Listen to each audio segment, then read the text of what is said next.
Hello students, कैसे हैं आप? ठीक हैं? अब तक हमने जो लेक्चर किया है उसके अंदर, प्रीवियस लेक्चर्स के अंदर IPv4 प्रोटोकॉल के बारे में पढ़ा। इंटरनेट प्रोटोकॉल की बात कर रहे थे, IPv4 की। IPv4 में मैंने आपको बताया था कि 430 करोड़ 430 करोड़ के अराउंड उसके अंदर एड्रेसेस अवेलेबल हैं, IP एड्रेसेस अवेलेबल हैं अप्रॉक्सीमेटली। ठीक है। जैसे जैसे हमारी टेक्नोलॉजी में एडवांसमेंट आ रही है, ज़्यादा से ज़्यादा हमारी डिवाइसेस इंटरनेट के साथ कनेक्ट होती जा रही हैं। पहले सिर्फ हम कंप्यूटर्स तक लिमिटेड थे, लेकिन अब जैसे जैसे आगे बढ़ रहे हैं तो कंप्यूटर्स के अलावा और भी डिवाइसेस हमारी इंटरनेट से कनेक्ट हो रही हैं। पहले हमारे मोबाइल कनेक्ट नहीं होते थे, लेकिन अब मोबाइल्स भी कनेक्ट हैं। उसके अलावा जब से IoT का इंट्रोडक्शन हुआ, IoT आना स्टार्ट हुआ है, IoT डेवलप हो रहा है, डेवलपिंग फेज़ में है। तो जैसे जैसे नई नई डिवाइसेस इंटरनेट के साथ कनेक्ट हो रही हैं, तो एक कुछ ये लगने लगा था कि ये 430 करोड़ IP एड्रेस भी कम है, ये लगने लगा था। और ऑब्वियसली जैसे जैसे इंटरनेट डिवाइसेस ज़्यादा से ज़्यादा हर साल प्रोग्रेसिवली एडअप हो रही हैं टोटल डिवाइसेस के अंदर, तो उससे इनके जो टोटल काउंट है वो बहुत ज़्यादा इंक्रीज होता जा रहा है। तो उसका सॉल्यूशन सोचा गया कि इसका सॉल्यूशन क्या हो सकता है, कि तो इसके सॉल्यूशन के फॉर्म में क्या किया गया कि IPv6 आ गया।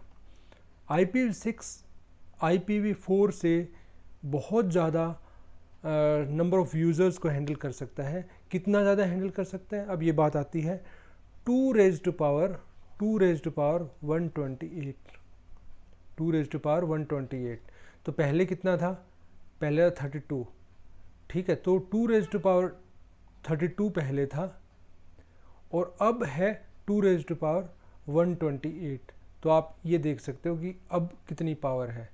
तो आप ये कर सकते हो 2 रेज़ टू पावर 32, इसकी पावर कितना करोगे? 4। ठीक है, तो मीन जितना टोटल यूज 429 करोड़ थे या 430 करोड़ थे, तो 430 करोड़ की पावर 4 कर दो। ठीक है, तो उतने यूज़र्स अब हो सकते हैं 430 इंटू 430 इंटू 430 इंटू 430। जितना आ जाएगा उतने करोड़ ID अवेलेबल हैं, IP एड्रेस अवेलेबल हैं IPv6 के अंदर। ठीक है, तो ये देखिए आपके कितने करोड़ इसके अंदर हो जाएगा। IPv6 को लिखने का जब तरीका है तो 128 बिट्स है। यदि मैं बाइट्स की फॉर्म में देखूं तो 16 बाइट्स आती हैं। ठीक है, उसमें हमारी कितनी थी? 4 बाइट्स थी IPv4 के अंदर। IPv6 में 16 बाइट्स हैं। यदि मैं हेक्साडेसिमल डिजिट देखूं तो हेक्साडेसिमल डिजिट्स कितनी आती है? 32 हेक्स डिजिट्स। ठीक है, 32 हेक्स डिजिट्स।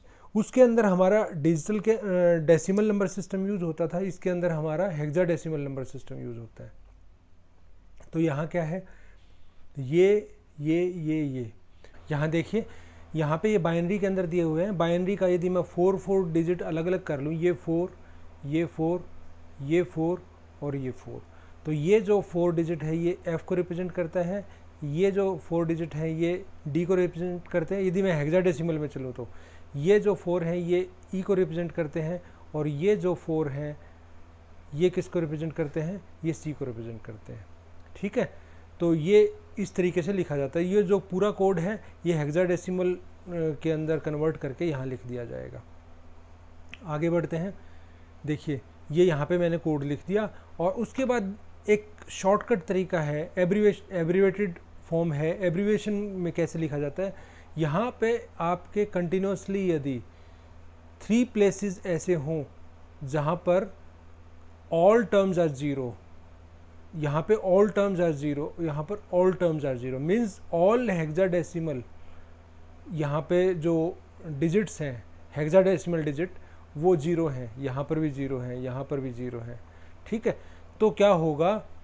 यहाँ पर 0 0 0, ये 4 बार 0 है तो उसको एक बार 0 लिखेंगे, 0 0।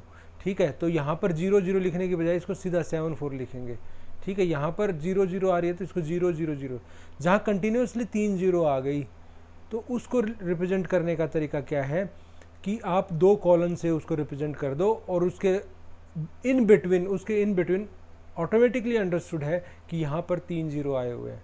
तो यहाँ आप क्या करोगे, FDEC 74 और यहाँ 2 कॉलन इकट्ठे लगा दे। 2 कॉलन इकट्ठे लगाने का मतलब है 3 यहाँ पर 0। तो आप ये देखिए यहाँ पर ये कितने बिट्स हैं, 16 बिट्स हैं। यहाँ पर ये कितने बिट्स हैं, टोटल 16 बिट्स हैं। ये कितने 16 है, ये कितने 16 है, ये कितने 16, ये कितने 16, ये कितने 16 और ये कितने 16, ये सभी 16 हैं। 16 बिट्स के अंदर 4 बिट का एक हेक्साडेसिमल नंबर होता है, 4 बिट्स का एक हेक्साडेसिमल नंबर होता है। इस तरीके से यहाँ टोटल 16 हो गए, यहाँ 16 हो गए, ठीक है। तो अब यहाँ आप देखिए कि यहाँ सभी 16 बिट्स 0 थे, यहाँ सभी 16 बिट्स 0 थे, यहाँ सभी 16 बिट्स 0 थे, तो हमने इनको 0 0 0 से रिप्रेजेंट कर दिया। यदि मैं 2 कॉलन लगा के लिख रहा हूँ, इट मीन्स क्या हुआ, 48 बिट्स कंटिन्यूसली 0 आए हैं, ठीक है। 48 बिट्स कंटिन्यूसली 0 आए हैं, या आप ये कह सकते हो कि 6 बाइट्स कंटिन्यूसली 0 आए हैं। 6 बाइट्स, 1 बाइट ये, 1 बाइट ये, 1 बाइट ये, 1 बाइट ये, 1 बाइट ये, 1 बाइट ये। आप ये कह सकते हैं 6 बाइट्स कंटिन्यूसली 0 आए हैं, ये रिप्रेजेंट करता है इसको। उसके बाद B0FF, उसके बाद फिर 0, इस 0 आने का मतलब क्या है, 16 बिट्स 0, ठीक है। उसके बाद FFF0, ठीक है। ये यहाँ पर एब्रीवेटेड फॉर्म है। अब देखिए ये आपको एड्रेस दिया हुआ है और इसका आपने कंप्लीट एड्रेस लिखना है। ये इसकी ओरिजिनल फॉर्म, एब्रीवेटेड फॉर्म दी हुई है, आपको कंप्लीट फॉर्म लिखनी है, इसकी ओरिजिनल फॉर्म लिखनी है। तो ये 0 का मतलब क्या है कि 0 0 0। इस 15 का मीनिंग क्या है, 0 0 1 5। इस 1 का ये 2 फिर कॉलन आ गई। कॉलन का मैंने बताया था, जहाँ कॉलन आ जाए वहाँ 3 टाइम्स 0, ठीक है। 3 टाइम 0 का मतलब क्या है, इस 0 का मीनिंग क्या है, 4 बार इकट्ठे 0 0 0 0 0 0 0 0 0, ठीक है। 0 0 0 0 ये सब यहाँ लिखा हुआ है, देखिए ये सब यहाँ लिखा हुआ है, ठीक है। और उसके बाद 1 आया, 1 का मीनिंग क्या है, 0 0 0 1। 12 आया तो इसका मतलब 0 0 1 2 1 2 1 3, ठीक है। इस तरीके से कंप्लीट एड्रेस आ गया। अब उसके बाद है टाइप ऑफ प्रीफिक्स। प्रीफिक्स कौन कौन से यूज़ होते हैं, देखिए। प्रीफिक्स ये आ जाए, यदि पहली 8 जो आप बिट्स हैं वो सभी 0 आ जाएं तो वो रिजर्व्ड है। ये क्या है, टोटल जो भी जितने भी एड्रेसेस अवेलेबल हैं उसका 1/256 पार्ट है, 256वां हिस्सा है, ठीक है। जितने भी अवेलेबल हैं उसका 256वां हिस्सा ये है। 0 0 0 0 0 0 0 1 ये आ जाए तो ये अनअसाइंड है, अभी असाइंड नहीं है। ये टोटल का 256 पार्ट है। उसके बाद 0 0 0 0 0 0 1 ये आ जाए तो ISO नेटवर्क एड्रेस स्टैंडर्ड है, इंटरनेशनल स्टैंडर्ड है, ये इसका है। ये है टोटल एड्रेसेस का 128th पार्ट। उसके बाद क्या है, IPX नेटवर्क एड्रेस, ये भी 1/28th पार्ट। फिर अनअसाइंड है, फिर अनअसाइंड है। उसके बाद क्या है, ये रिजर्व्ड है, ये रिजर्व्ड है, ठीक है। और उसके बाद क्या है, provider based unicast address 1/8th part ऐसे है। ये 1/8th पार्ट फिर अनअसाइंड है। उसके बाद क्या है, जियोग्राफिक बेस्ड यूनिकास्ट एड्रेस। उसके बाद फिर ये अनअसाइंड है, फिर ये अनअसाइंड है, फिर ये अनअसाइंड है, ये अनअसाइंड आ गए, ठीक है, ये अनअसाइंड है। और उसके बाद क्या है, लिंक लोकल एड्रेस, ये लोकल एड्रेस। उसके बाद साइट लोकल एड्रेस। उसके बाद ये है मल्टीकास्ट एड्रेस, ये आ गए सभी। ठीक है, तो ये सारे इतने फ्रैक्शंस इस तरीके से बटे हुए हैं, इस तरीके से उनके प्रीफिक्स हैं। तो यहाँ आप देख सकते हैं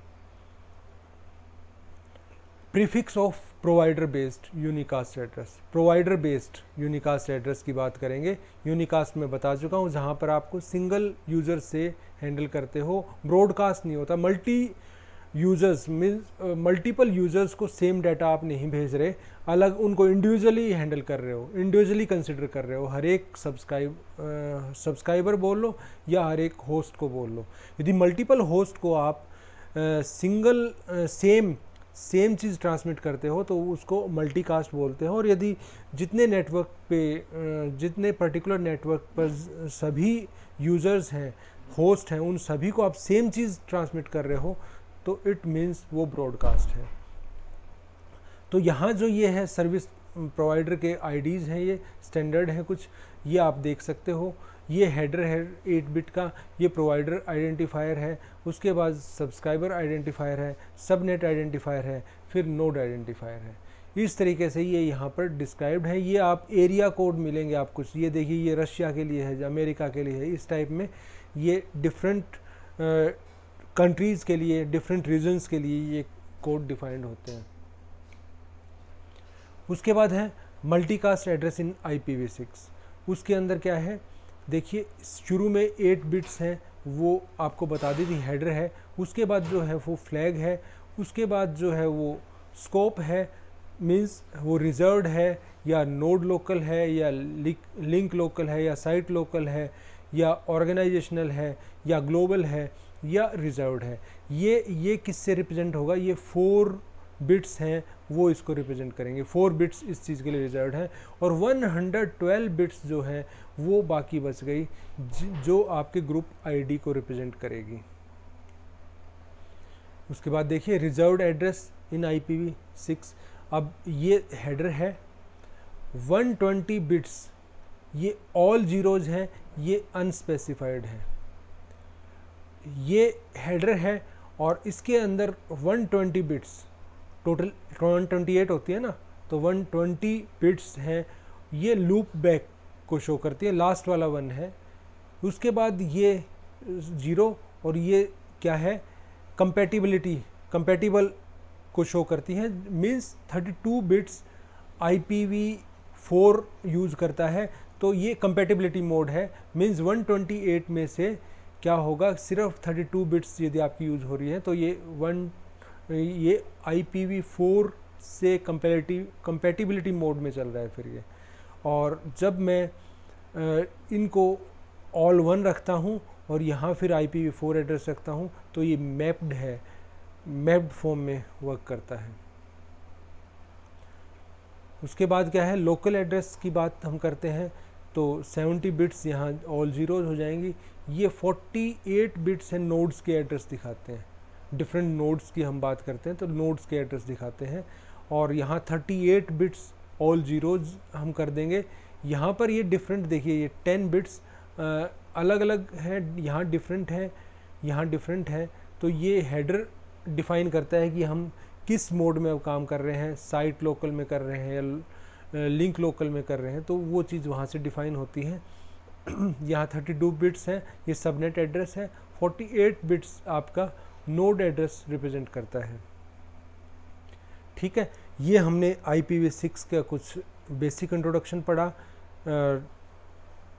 और यहाँ ये टॉपिक आपका इंटरनेट एड्रेसिंग का जो टॉपिक है वो ख़त्म होता है। नेक्स्ट लेक्चर में हम नेक्स्ट टॉपिक स्टार्ट करेंगे। Thank you very much.